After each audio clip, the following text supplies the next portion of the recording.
Okay, వాడు మళ్ళీ ఈ జన్మలో మీ జోలికి రాడు. నా దెబ్బలు నీ జన్మలో మర్చిపోడు. మర్చిపోన్రా, చక్రవడ్డీతో సహా ఏదో ఒక రోజు రిటర్న్ చేస్తా. Rajesh, I know how to behave and how to deal with the people. నన్ను డిక్టేట్ చేయాలని చూడద్దు. I hate it. సంస్కారం అనేది పుట్టుకతోనే రావాలి. గౌరవం అనేది అర్హతను బట్టి వస్తుంది. చిచ్చి, రోజు రోజుకి ఇంట్లో డీసెన్సీ లేకుండా పోతుంది. మీరు ఈ కేసును వేయటానికి కారణం మనోవర్త్ అంటే డబ్బే కదా? కాదు సార్, మా పొట్ట నింపుకోవడానికి డబ్బును కాదు మేం కోరింది. మాకు డబ్బు కాదు, ప్రేమ కావాలి.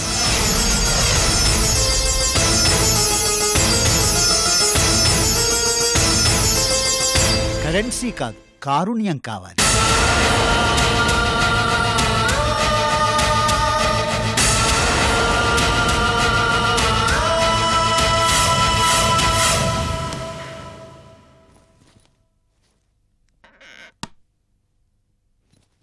ఎక్కడికి వెళ్తున్నారు మేడం?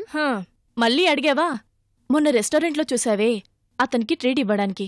ఛా, ఇది గాని వాడికి క్లోజ్ అయిందంటే నా ప్లాన్ అంతా అప్సెట్ అవుతుంది. ఎలాగో అలా వెళ్లకుండా ఆపాలి. హేమలత మేడం గారికి తెలిస్తే తిడతారేమో. ఏం పర్వాలేదు. ఒక్కరే ఎలా వెళ్తారు? పోనీ నేను రానా? అవసరం లేదు, అమ్మ అడిగితే బయటికి వెళ్ళానని చెప్పు. అది కాదు మేడం. మేడం మేడం, నా మాట వినండి. ఆపాలని ట్రై చేసిన ఆగకుండా వెళ్ళిందంటే జస్ట్ ట్రీట్ ఇవ్వడానికేనా? ఇంకేమైనా ఉందా? ఉంది. నువ్వు అంటే నీకెంతో చెప్పాల్సింది ఉంది. ఇవాళ నువ్వు ఓకే చెప్పకపోతే నీ కళ్ళ ముందే సూసైడ్ చేసుకుంటాను. అమ్మయ్య, ఆ పంచేరా పీడ విరగడైపోతుంది. చెప్పు అనామిక, నాతో షాపింగ్కి వస్తావా లేదా? ఇంకా లాభం లేదు. మర్డర్ చేసినా సరే వీడిని వదిలించుకోవాలి. మై డార్లింగ్, చెప్పు, నువ్వు ఓకే అంటే. చెప్తా, తొందర ఎందుకు? ముందు మీకు స్ట్రాంగ్ కాఫీ తెస్తా, ఆ తర్వాత మీతో షాపింగ్ వస్తా. Thank you darling, thank you.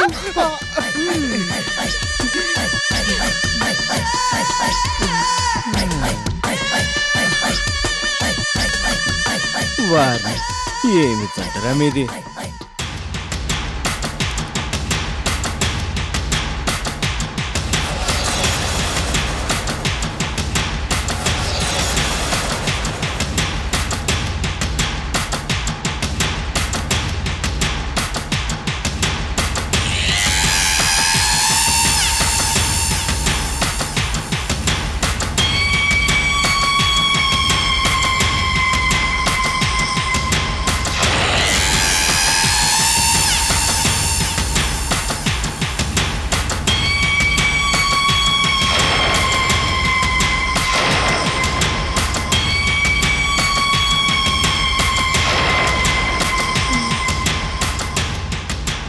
Coffee. Thank you. మీరు కాఫీ తాగుతూ ఉండండి. మేడం గారి చీరకి ఫాల్ కుట్టాలట. పక్కనే ఉన్న టైలర్ షాప్ లో ఇచ్చేసి 5 minutes లో వచ్చేస్తాను. Okay Anamika, come fast. మన ఇద్దరం కలిసి చాలా చాలా షాపింగ్ చేయాలి. ఓకే.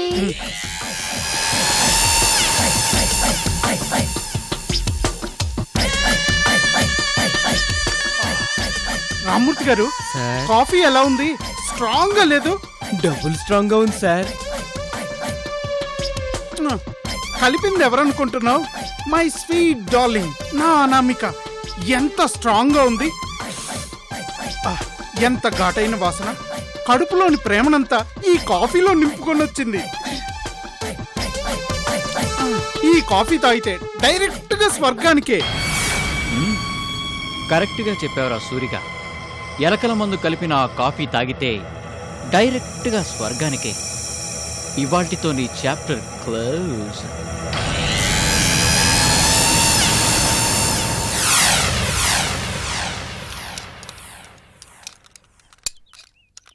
అన్నయ్య, టీ తీసుకోండి.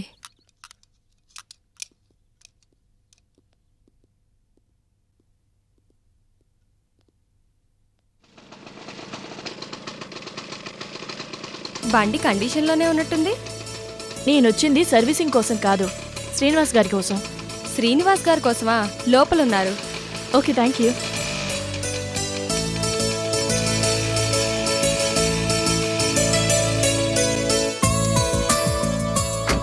Hello sir. మీరా? పర్వాలేదే, గుర్తున్నానన్నమాట. భలేవరే, మిమ్మల్ని ఎలా మర్చిపోతాను? మొన్న నాకేం చెప్పారో గుర్తుందా? ఏం చెప్పాను? బాగుంది. అది కూడా నేనే గుర్తు చేయాలన్నమాట. మాటిచ్చి మర్చిపోయేవాళ్ళంటే నాకు. మీకు ఆగిపోయారే, చెప్పండి. పిచ్చిదాన్లా మీరొస్తారని నమ్మి టైం అయిపోతుందని టెన్షన్ పడుతూ వచ్చాను చూడండి, అందుకు నన్ను నేనే తిట్టుకోవాలి. ప్లీజ్, గుర్తులేక కాదు, మిమ్మల్ని బాధ పెట్టాలని కూడా కాదు. మరి ఇంకా రెడీ కాకుండా పనిచేస్తూ ఉంటే ఏంటి అర్థం? చూడండి, నేను నేల మీద నడిచేవాడిని, మీరు ఆకాశంలో ఎగరగల స్టేటస్ ఉన్నవాళ్ళు. అలాంటిది మీతో కలిసి ట్రీట్ అంటే. ఏ ఆపదలో నుంచి నన్ను కాపాడినప్పుడు ఈ స్టేటస్ డిఫరెన్స్ గుర్తురాలేదే? అదో మనిషిగా నా బాధ్యత. ఇది ఓ మనిషిగానే చిన్న ఆశ, కాదనకండి. మీరు నన్ను ఇబ్బంది పెట్టేస్తున్నారు. అయినా సరే మీరు ఇవాళ నా మాట వినాల్సిందే. తప్పదా? నోవే. పదండి సార్. ఓకే, పదండి. కమలా, నాన్నగారితో చెప్పు, నేను రేపు మార్నింగ్ వస్తాను. అలాగే అన్నయ్య. పదండి.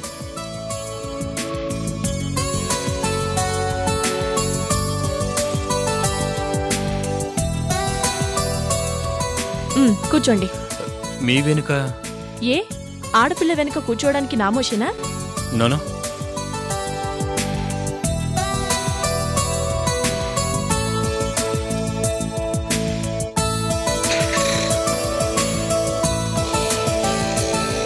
ఏంటి మనాడు చాలా హుషారుగా ఉన్నాడు.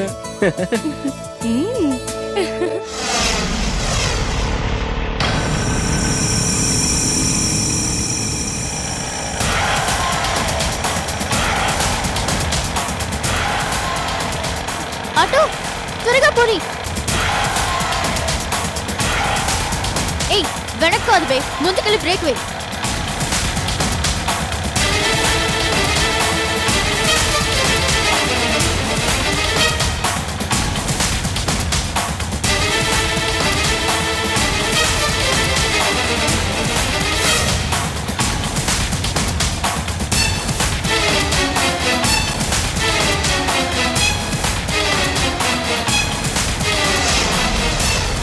త్వరగా పోనీ భయ్యా.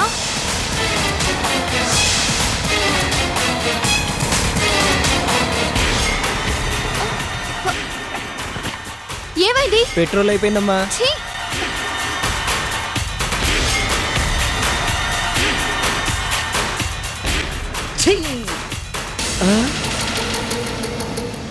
ఎప్పుడు చూసినా పని పని అంటారు.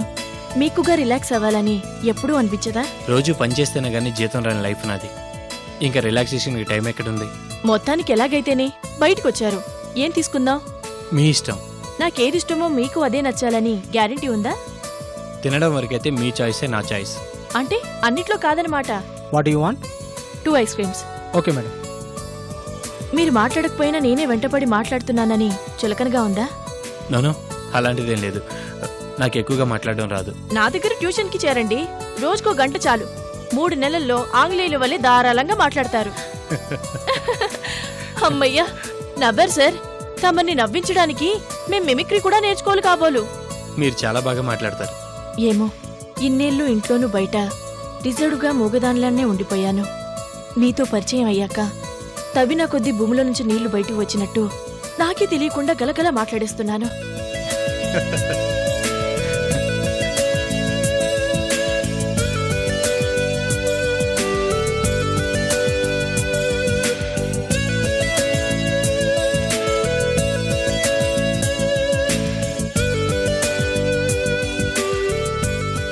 ఇలా మీతో కలిసి కబుర్లు చెప్తూ మీ ఎదురుగా కూర్చుంటే లైఫ్ లాంగ్ ఇలాగే ఉండిపోవాలనిపిస్తోంది. మరి మీకు? నాకు కూడా మీరు మీ మాటలు చాలా ప్లెజెంట్గా అనిపిస్తున్నాయి. కానీ లైఫ్ లాంగ్ ఇలాగే కూర్చోవాలంటే ఏం కష్టమా? నాకు కాదు, పాపం రెస్టారెంట్ వాళ్ళకి. మీరు మాటలు దొరకరు బాబు. దొరకని వాటి కోసం ట్రై చేయడం వేస్ట్. దొరికేదాకా ట్రై చేసి సాధించే వాళ్లే best. Okay, all the best. Thank you. చూడండి, జడ్జి గారు మీ కొడుకు నుంచి ప్రతి నెలా డబ్బు రూపంలో మనోవర్ తిప్పిస్తారంటే వద్దంటున్నారు. కారణం చెప్పగలరా? బాబు, మీ దగ్గర ఒక్క 100 రూపాయలుంటే ఇస్తారా? 100 రూపాయల? ఎందుకు? తలనొప్పితో చచ్చిపోతున్నాను. ఆ 100 నోటు నవిలి మింగితే తలనొప్పి తగ్గిపోతుందని. ప్లీజ్. తలనొప్పిగా ఉంటే ఏదైనా టాబ్లెట్ వేసుకోవాలి. నోటి మింగుతారా పూలిషిగా? పోనీ ఆ నోటు నాకివ్వండి బాబు. గుండెల్లో బాధగా ఉంది. కనీసం నేనైనా ఆ నోటును తిని. మీకేమైనా పిచ్చా? నోటు మింగితే గుండెల్లో బాధ పోతుందా? మేమంటున్నది అదే బాబు. దెబ్బ కంటికి తగిలితే కాలుకు కట్టు కడతానంటారేమిటి? బాధ కలిగితే ఓదార్పు కావాలి, డబ్బెందుకు బాబు? This is nothing but emotional blackmailing mister justice. Certainly not mister justice. బంధాల్ని అనుబంధాల్ని డబ్బుతో ముడికట్టడం తప్పు అని చెప్పడమే వాళ్ళ ఉద్దేశం. ఏ తల్లిదండ్రులైనా వృద్ధాప్యంలో కోరుకునేది పిల్లల పలకరింపుని, డబ్బుని కాదు. వాళ్ళ ప్రేమాభిమానాలనే కాని డాలర్స్ని కాదు. చూడండి, ప్రేమ కారుణ్యం అనేవి మనసుకు సంబంధించిన ఫీలింగ్స్. వాటిని చట్టపరిధిలో కొలవలేవు. కోర్టుకి కొన్ని పరిమితులున్నాయి. కాబట్టి మీ పోషణకి మందులకి నెలకి చెరో 5,000 రూపాయలు చొప్పున మనోవర్తిగా. జడ్జి గారు, ఒక్క నిమిషం చెప్పండి. తిన్నామో పస్తులున్నాము, ఉన్నదంతా ఊడ్చి వాడి చదువుకే ఖర్చు పెట్టాం. నేను రిటైర్ అయితే వచ్చిన డబ్బు మొత్తం వాడు స్టేట్స్లో MS చదువుతానంటే ఇచ్చేశాం. 2 ఏళ్లుగా ఇద్దరం ఉంటే తింటున్నాం, లేకపోతే పస్తులుంటున్నాం. ఇప్పుడు మా పోషణ కోసం ఇద్దరికీ నెల నెలా చెరో 5,000 ఇస్తామంటున్నారు. చాలా సంతోషం. కానీ మీ తీర్పుని కొంచెం మార్చి చెప్పమని వేడుకుంటున్నాం. తీర్పును మార్చి చెప్పాలా? ఏమిటి మీరనేది? నెల నెల మా ఇద్దరికి చెరో 5,000 మనోవర్తిగా పంపనవసరం లేదు. రోజుకు చెరో 5 నిమిషాలు మా కొడుకు మా కంటికి కనిపించి మోరాలా పలకరించాలనే తీర్పు ఇవ్వగలరా జడ్జి గారు? మిస్టర్ జస్టిస్, ఇదెలా సాధ్యం? నా క్లయింట్ ఉండేది అమెరికాలో, వీళ్ళుండేది ఇండియాలో. రోజు కంటికి కనిపించాలంటే ఉజ్వలమైన భవిష్యత్తుని, లక్షల డాలర్ల ఆదాయాన్ని వదిలేసుకుని నా క్లయింట్ని ఇండియాకి వచ్చామనటం అన్యాయం. ఏదన్యాయం అండి? నవమాసాలు మోసి 25 సంవత్సరాల పాటు వాణ్ణి పెంచి పెద్ద చేశాను. 25 ఏళ్లంటే ఎన్ని నిమిషాలు జడ్జి గారు? గంటకి 60 నిమిషాలు, రోజుకి 24 గంటలు, ఏడాదికి 365 రోజులు, మొత్తం 25 ఏళ్లు. అంటే మొత్తం 1,31,40,40,000 నిమిషాలు. అందులో మా కోసం ఖర్చు పెట్టినవి తీసేస్తే ఖచ్చితంగా 1,00,00,000 నిమిషాలు. 1,00,00,000 నిమిషాలు వాడి కోసమే, వాడి ధ్యాసలోనే ఖర్చు పెట్టాం. మేం కూడా అంత విలువైన కాలాన్ని వాడి కోసం ఖర్చు పెట్టకుండా ఉంటే ఏ అప్పుడాల వ్యాపారం మొదలుపెట్టినా ఈ పాటికి ఖచ్చితంగా మేము లక్షలు కోట్లు గడించేవాళ్ళమే. మిస్టర్ జస్టిస్, పిల్లల్ని పెంచడం పెద్దవాళ్ల బాధ్యత. ఆ బాధ్యత నిర్వర్తించిన కాలాన్ని డబ్బుతో కొలవలేము. ఆ బాధ్యత కన్నవాళ్ల పట్ల పిల్లలకు ఉండక్కర్లేదా? ఇక్కడికొస్తే ఈయనగా లక్షల కోట్లు నష్టపోతాడు. యువర్ ఆనర్, ఈ దేశంలో ఒక రైతుకి తాను పండించిన పంటకి సరైన గిట్టుబాటు ధరని నిర్ణయించే హక్కు ఉంది.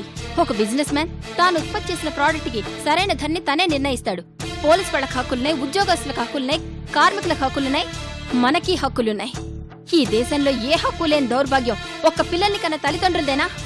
యువర్ ఆనర్, జవసత్వాలుడికి శారీరకంగా మానసికంగా ముందే సగం చచ్చిన వీళ్ళు బ్రతికుండగా ఎవరిని ఏమీ చేయలేరన్న ధీమాయేగా. మీ ఆవేదన నాకు అర్థమైంది. కానీ న్యాయశాస్త్ర ప్రకారం చట్టపరిధిలోనే తీర్పులు ఇవ్వాలని ఓ లాయరుగా అది మీకు తెలుసు. క్షమించండి జడ్జి గారు, న్యాయం చట్టం లాంటి పెద్ద పెద్ద మాటలకి అర్థం తెలియని దాన్ని, పెద్దగా చదువుకోని దాన్ని. దయచేసి ఒకే ఒక ప్రశ్నకి జవాబు చెప్పండి. ఒక మొక్క నాటి పాదు చేసి నీరు పోసి పెంచి పెద్ద చేసిన వాడికి ఆ మొక్క మీద హక్కు ఉంటుందా ఉండదా జడ్జి గారు? ఉంటుంది. ఒక మొక్కను పెంచిన మనిషికే హక్కులున్నప్పుడు ఓ బిడ్డని కన్న తల్లిగా నాకెందుకు లేదా హక్కు? నా కాలాన్ని, ధనాన్ని అన్నింటినీ వాడి కోసమే ఖర్చు పెట్టిన తండ్రిగా నాకెందుకు లేదా హక్కు? వంశాన్ని నిలబెడతాడని, వైతరాన్ని దాటిస్తాడని ఆశపడిన కొడుకే వద్దు పో అంటే మీ చట్టాలు, న్యాయాలు డబ్బు రూపంలో కడుపు తీపికి వెలకడతాయా? మీరిప్పించే పచ్చనోట్లు భగ్గుమన్న ముసలి గుండెలకు ఓదార్పునిస్తాయా? మనోవర్తి ఉత్తర్వులు మానసిక క్షోభ నుంచి విముక్తిని కలిగిస్తాయా? మిస్టర్ జస్టిస్, మానసిక విశ్లేషణలకి, భావోద్వేగాలకి చట్టపరిధిలో స్థానం లేదు. కన్నీళ్లు చూసి కరిగిపోయి తీర్పులిస్తే ప్రతి మనిషి బోన్లో నిలబడి బోర్న ఏడుస్తూ తన బాధను వినిపిస్తాడు. యువర్ ఆనర్, న్యాయశాస్త్రంలోనే కొత్త అంశాలతో సామాజిక న్యాయం అంటున్నాం, సమాన న్యాయం అంటున్నాం, ఆర్థిక న్యాయం అంటున్నాం, ఆదర్శ న్యాయం అంటున్నాం. కానీ మానసిక న్యాయం, మానవీయ న్యాయం గురించి ఎందుకు విస్మరిస్తున్నాం? లాయర్ సంధ్య, తల్లిదండ్రుల పట్ల పిల్లలు బాధ్యతగా ప్రవర్తించటం, ప్రేమగా చూసుకోవటం, ఆప్యాయతగా పలకరించటం, ఇలాంటి కోరికలన్నీ న్యాయమైనవే. కానీ చట్టపరిధిలో భార్యాభర్తలు కూడా ఒకే ఇంట్లో కలిసి ఉండమని ఆదేశించగలవే తప్ప అన్యోన్యంగా కాపురం చేసేలా చేయలేము. అలాగే పిల్లలు కన్నవారి పట్ల బాధ్యతలు మర్చిపోతే వృద్ధాప్యంలో తగినంత డబ్బుని మనోవర్తి రూపంలో ఇప్పించగలమే తప్ప పిల్లల్ని కన్నవాళ్ళని ప్రేమగా చూసి తీరాలని ఆదేశించలేం. అలాంటి సెక్షన్లేవి మన న్యాయశాస్త్రంలో లేవని మీకు తెలుసుననుకుంటాను. అయితే ఆ న్యాయశాస్త్రాన్ని తిరిగి రాయించండి జడ్జి గారు. ఆర్థిక సంబంధాలే తప్ప మానవ సంబంధాల్ని పట్టించుకొని మీ చట్టాల్ని తిరగరాయించండి. ఇప్పటికి ఎన్నోసార్లు రాజ్యాంగాన్ని సవరించారు, న్యాయశాస్త్రాన్ని సవరించండి. మాలాంటి ముసలాళ్ల గోడును పట్టించుకుని కొత్త సెక్షన్లను రూపొందించమనండి. బిడ్డల మీద కన్నవాళ్లకి కనీసపు హక్కులు కల్పించండి. నా కొడుకులాగా రెక్కలు రాగానే కన్నవాళ్లను వాళ్ల కర్మకు వదిలేసి అమెరికాకో యూరప్కో ఎగిరిపోవాలనుకునే అవకాశవాదులకు బుద్ధి చెప్పే సరికొత్త చట్టాలను చేయండి. ఎస్ మిస్టర్ జస్టిస్, అదే గనక జరగకపోతే, ఆ మార్పే రాకపోతే కారుణ్యం కురిపించే కన్నతల్లి గుండెలే భగ్గుమంటే నిస్సహాయంగా కురిసే కన్నీళ్లే రెప్పచాటు ఉప్పెళ్ళవుతాయి. కళ్ళలో పెట్టుకుని పెంచిన బిడ్డలే శత్రువులే ఎదురు తిరుగుతూ ఉంటే శతమానం భవతి అని దీవించాల్సిన చేతిలే సర్వనాశనం కమ్మని శపిస్తాయి.